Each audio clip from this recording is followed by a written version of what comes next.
Hi guys, this is video 2 of Geometry of 2D Shapes. So after your homework you can rule off. Your heading today is quadrilaterals.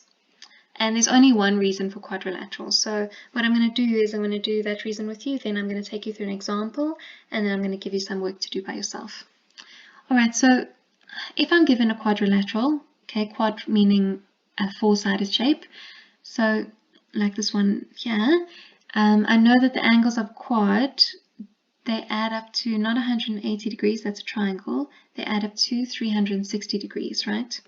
So basically, if I add all of these together, I should get 360. So 100 plus 94 plus 4x plus 90 minus 2x, that all adds up to 360 because it's a quadrilateral. So that's what my statement looks like. So this is it over here. So there's your statement, there's your reason, angles of a quad. Don't forget to have a statement and a reason column. You should be taking this down in your books. Alright, so I've just dropped, in the second step, I just dropped the brackets. You don't need to put brackets, it's just so that you can see the angles. Alright, so I'm going to go and I'm going to simplify. So if I simplify 100 plus 90 plus 94, that gives me 284. And then negative 2x plus 4x, that gives me positive 2x. So then I can go, I need to get x alone, so I'm going to subtract 284 on the right-hand side. That will give me 76. And then I can just divide through by 2 to get x alone. Okay, so x will be equal to 38 degrees. Okay, so that's the only reason for angles of a quad. Alright, so I'm going to do one example with you. It is a quadrilateral, but you're not really going to use this reason. So just write down this example and you can copy down the diagram. Okay, so just pause the video if you're copying it down still. I'm going to carry on. Alright, the first thing that they do is they ask us to classify the whole quadrilateral.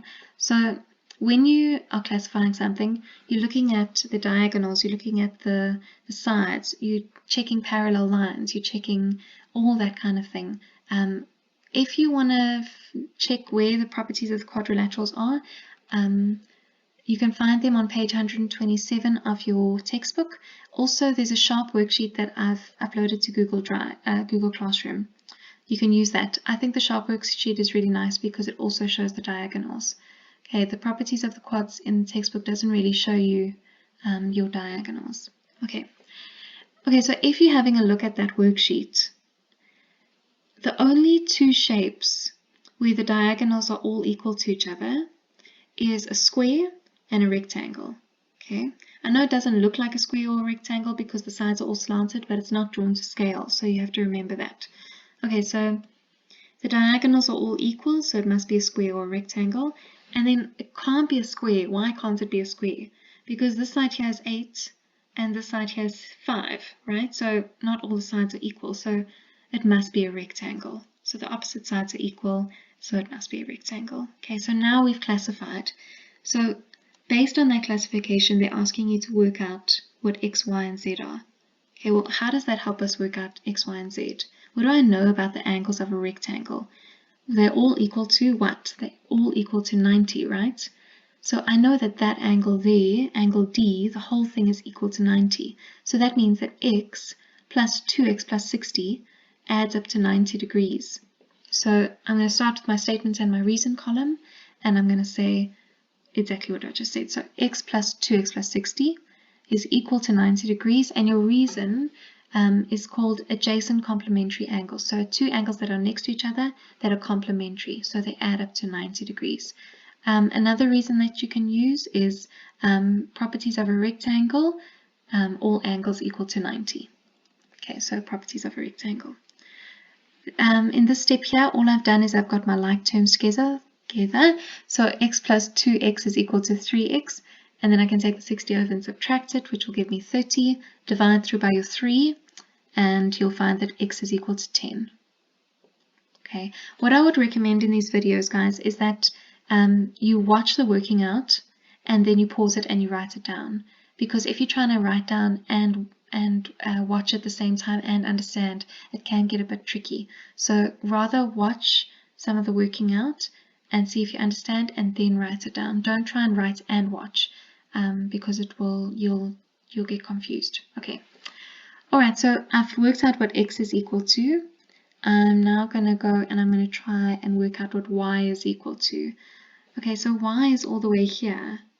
What else do I know about a rectangle? I know that the opposite sides are equal. Okay, I also know that the opposite sides are parallel, which means that I can use maybe corresponding or alternating. Is there a Z shape somewhere?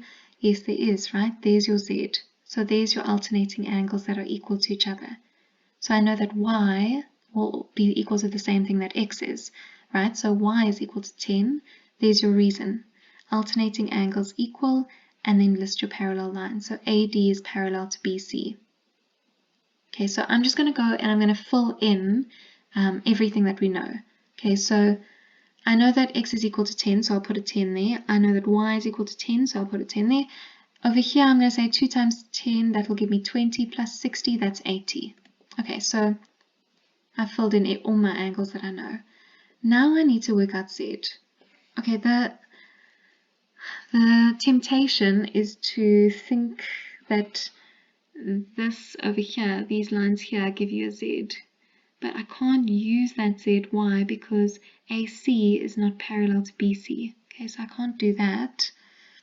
What I can do, I know that DC is parallel to AB, so there's a Z there.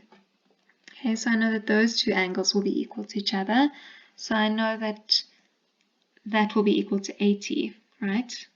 So this here is equal to 80. So I'm going to state that. So I'm going to say angle ABD is equal to 80 because the alternating angles are equal. Okay, and there I've listed my parallel lines. So they're not the same parallel lines. Hey, they're the other set. All right, from there, I know that that's 80. What else do I know about this triangle here that I'm working in? I know that these two lines are equal to each other. And what do I know about angles that are opposite equal sides? They're equal, right? So those two angles are going to be equal, right? So I'm going to state that. Also, I'm going to say that that BAC is also equal to 80 degrees because the angles opposite equal sides are the same. And then from there, I'm going to work in this triangle and I'm going to say, well, all the angles in a triangle add up to 180 degrees. So 80 plus Z is equal to 180 degrees, angles in a triangle. And then I can get my like terms. So 80 plus 80, that's 160. 180 minus 160 will give me 20. And there I've worked out Z. Okay, so if you need to pause and copy down, then you can now. For homework, I would like you to please do exercise 13.2, number 1, 2, and 3. It's on page 128. I'm going to show you what it looks like. Okay, this is what it looks like here. So it says solve for x or y where necessary and then classify each quadrilateral. Reasons must be given. Okay, so you need to classify it also. So for example, over here, the opposite sides are equal and you need to solve for x. If you're not sure, then you're welcome to check the memo. But I would say only for number 1, check the memo. This one you can do by yourself. Okay, this here you would need to classify. So once you've worked out y and x, substitute it in and see what all your angles are equal to, and then maybe you can see what type of quadrilateral it is, and then same thing here. Okay, good luck guys.